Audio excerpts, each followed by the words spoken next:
Halo, perkenalkan nama saya Dinis Fernandito. Di sini saya akan menjelaskan tentang saya itu fisika dan kimia. Definisi pembangunan ekonomi bertujuan untuk menciptakan pertumbuhan ekonomi yang setinggi-tingginya, akan membuat tingkat kemiskinan berkurang dan juga lowongan pekerjaan semakin banyak dan terbuka.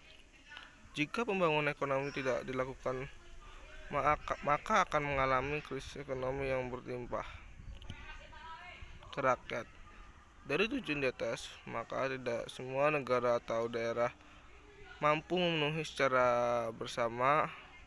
Pertumbuhan ekonomi dikatakan meningkat bila persentase kenaikan PDB pada suatu periode lebih besar daripada pada sebelumnya.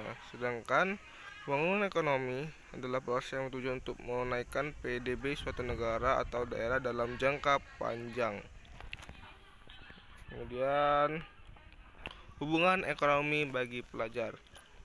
Pentingnya pembangunan ekonomi bagi pelajar adalah dengan memahami pentingnya pembangunan ekonomi seperti jalan, jembatan, dan jalan tol. Agar aktivitas di Indonesia bisa berjalan dengan lancar, hal ini bisa membuat ekonomi di Indonesia semakin maju. Dan kita sebagai murid harus lebih bisa memahaminya. Kemudian bisa membuat peluang kerja yang lebih banyak agar tingkat pengangguran semakin sedikit.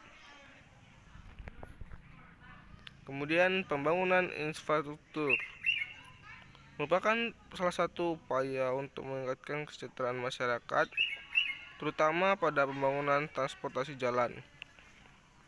Jalan menjadi salah satu infrastruktur utama dalam kegiatan ekonomi. Percepatan pembangunan infrastruktur jalan mampu mengatasi masalah ketimbang di suatu wilayah. Contohnya pembangunan jembatan di suatu daerah pegunungan membuat hasil tani dikirim dengan cepat dan infrastruktur lainnya. Bentuk dan tekstur tanah. Bentuk dan kontur tanah. Jika ingin membuat jalan aspal, jalan tol dan jembatan adalah dengan kualitasnya yang premium. Yang dimaksud adalah jika terkena air, tanah tersebut cepat meresap atau kering. Jika menggunakan tanah yang bersifat mudah lembab, maka akan membuat aspal akan cepat rusak. Hal ini akan membuat kerugian karena biaya yang akan lebih banyak. Nah, kita kan udah tahu kan kalau misalnya selama 3 bulan perbaikan, 3 bulan perbaikan tuh bisa membuat apa ya? Membuat kerugian gitu, kerugian yang lebih besar, terus mengganggu aktivitas jalan dan bisa berakibatkan kecelakaan karena jalan yang terlalu rusak.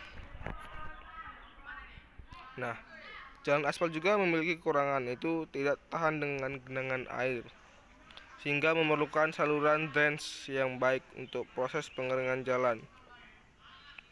Jalan aspal, hujan atau banjir pada struktur tanah yang buruk harus dilakukan perbaikan tanah terlebih dahulu sebelum ditumpangi oleh konstruksi jalan aspal. Jalan tol dan memiliki kualitas yang terbaik, yaitu campuran semen dan baja.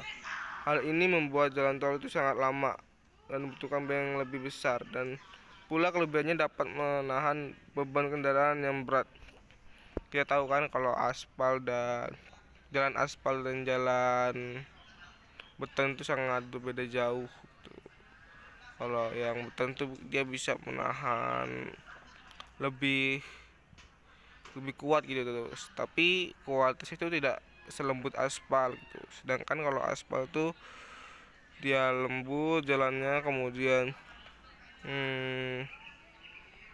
apa ya, bisa dibilang tidak merusak ban gitu, tapi memiliki kualitas yang rapuh gitu, tergantung berat bobotnya yang bisa dia lakukan gitu.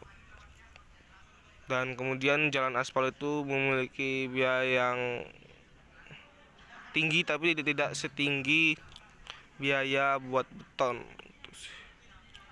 Dan beton juga memiliki kualitas yang baik dan jangka panjang untuk rusak itu sangat lama sekali, bisa berpuluh-puluhan tahun. Beban kendaraan yang lewat juga sangat mempengaruhi sebaik-baiknya bahan yang digunakan. Jika dilewati kendaraan yang bermuatan besar, maka lama-kelamaan pasti akan rusak.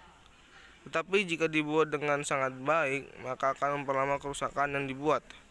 Kekuatan bahan terhadap cuaca juga sangat perlu diperhatikan, karena jika memiliki cuaca yang ekstrim, maka akan membuat kualitas tanah dan bahan akan cepat rusak. Oleh sebab itu, jika sudah diaspal itu kita harus menunggu kira-kira 2 hari, apa enggak lebih. Kemudian disiram-siramkan dengan air agar aspal itu meresap. Pembangunan jalan raya di Lampung ini masih disayangkan kurangnya pembangunan yang masih belum stabil. Misalnya di daerah terpencil seperti Lampung Timur dan Lampung Selatan, yang sudah diaspal itu hanya 20%. Yang faktanya adalah Lampung Selatan adalah wilayah kopi terbaik. Hal ini membuat infrastruktur ekonomi yang menghambat.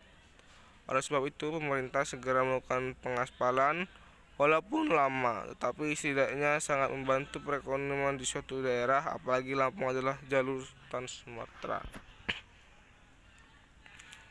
Perawatan pembangunan jalan raya di Lampung sudah sangat baik. Misalnya daerah metro yang sudah banyak jalan yang sudah diperbaiki, tetapi di wilayah pedalaman masih rusak parah. Misalnya di Lampung Barat, Liwah, yang dimana banyak sekali jalan-jalan yang mengalami kerusakan, bisa dibilang kerusakan yang parah gitu. Untuk agar jalan raya tidak mudah rusak, yaitu dengan memperhatikan muatan yang berlebihan. Terkadang kita hanya berfokus kepada kualitas, tetapi tidak memperhatikan muatan itu. Sudah tahu jalan aspal, tetapi di muatan, tapi diperjalurkan dengan muatan-muatan yang besar gitu, yang muatan tronton gitu. Itu kan pasti akan membuat aspal menjadi rusak gitu. Itu harus diperhatikan lagi. Kemudian kontur tanah itu juga harus diperhatikan kembali. Untuk melihat pembangunan di Ibu Kota Bandung, pastinya pemerintah melakukan pembangunan jalan raya sebaik-baiknya, membuat Bandung menjadi daerah yang banyak diminati oleh para wisatawan. Tapi masih ada aja daerah yang memiliki jalan raya yang berlubang dan tidak baik dikarenakan transformasi yang padat dan muatan yang berlebihan. Dan negara yang saya pilih yaitu Inggris, dikarenakan mereka adalah negara yang berkembang dan memiliki aspal yang baik, kemudian kontur tanah yang cocok dengan aspal, kemudian pemerintah melakukan tindakan yang tepat dan transportasi yang tidak berlebihan. Sedangkan di Lampung banyak sekali kendaraan yang berat, yaitu tronton atau kendaraan yang berlebihan gitu. Sedangkan di Bandung sudah dipastikan dipisahkan mana kendaraan yang cocok dengan jalan raya dan yang cocok untuk beton gitu. Jika melihat pembangunan jalan raya di Provinsi Bandung serius dalam memelihara infrastruktur yang baik, yaitu dengan memilih program perbaikan secara rutin. Bahkan material yang digunakan untuk pembangunan jalan raya yaitu aspal dan beton. Bahkan jika di pengecekan kualitas aspal dan jika mengalami kerusakan yang sedang, maka akan dilakukan penambalan. Jika mengalami kerusakan yang parah, maka akan menggeruk pondasi untuk memperbaiki lapis bawah kemudian diaspal kembali. Pastinya pembandingan aspal yang sangat jauh dibandingkan dengan negara Inggris yang memiliki jenis aspal yang terbaik menurut World Economic Forum. Inggris juga membuat alat yaitu menarik genangan air jika mengalami penumpukan air.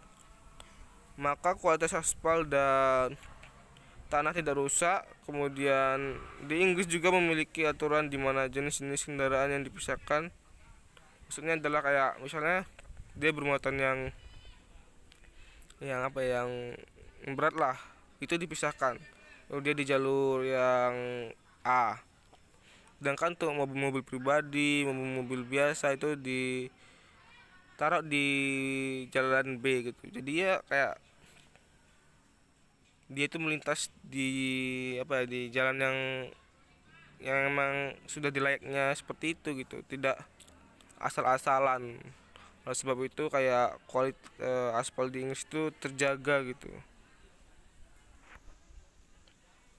Ada banyak beberapa faktor, yaitu dana. Pastinya kan kita tahu dana di luar negeri sama di Indonesia kan juga berbeda kan. Kayak di Inggris itu dia menggunakan dolar, sedangkan di Indonesia juga rupiah gitu. Sudah pasti dana gitu. Kemudian korupsi. Kita tahu di Indonesia itu memiliki korupsi yang gila-gilaan gitu. Omong kasarnya hampir semua pemerintahan itu mengkorupsi gitu. Kemudian apa gimana ya? Kemudian tuh kayak masyarakatnya sih, kayak masyarakat di Inggris itu peduli gitu terhadap jalan raya gitu, kayak dia tidak berpikir bahwa saya jalan ya jalan gitu, tidak memikirkan yang lain gitu. Sedangkan kalau di Inggris itu dia memperhatikan gitu, kayak oh jalan ini untuk kendaraan ini gitu, berarti saya tidak bisa lewat di sini gitu. Nah, lebih baik saya berhenti atau saya memutar balik gitu. Nah, itu sih harus diperhatikan gitu, kepekaan masyarakat. Kemudian yang harus diterapkan di Lampung ini yaitu memperbanyaklah jalan-jalan beton gitu. Kita tahu kan kalau di Lampung ini kayak lintasnya gitu, kayak jalur jalur mobil-mobil besar, jalur kendaraan yang ramai gitu. Oleh sebab itu kita kayak bikin bikinlah jalan-jalan yang beton gitu, memperbanyak gitu. Walaupun tidak semua, tetapi setidaknya memperbanyak. Kemudian kayak gunakanlah aspal-aspal yang berkualitas gitu. Walaupun harganya lebih mahal, tetapi kualitas itu bisa terjamin. Menurutku pribadi, Lampung terlalu fokus terhadap pembangunan gedung-gedung, sedangkan pembangunan jalan raya masalah sangat diabaikan. Padahal hal itu sangat perlu dan penting dalam perekonomian. Oleh sebab itu, pemerintah harus lebih peduli lagi dalam pembangunan dan perawatan jalan raya. Sekian dari presentasi saya, terima kasih.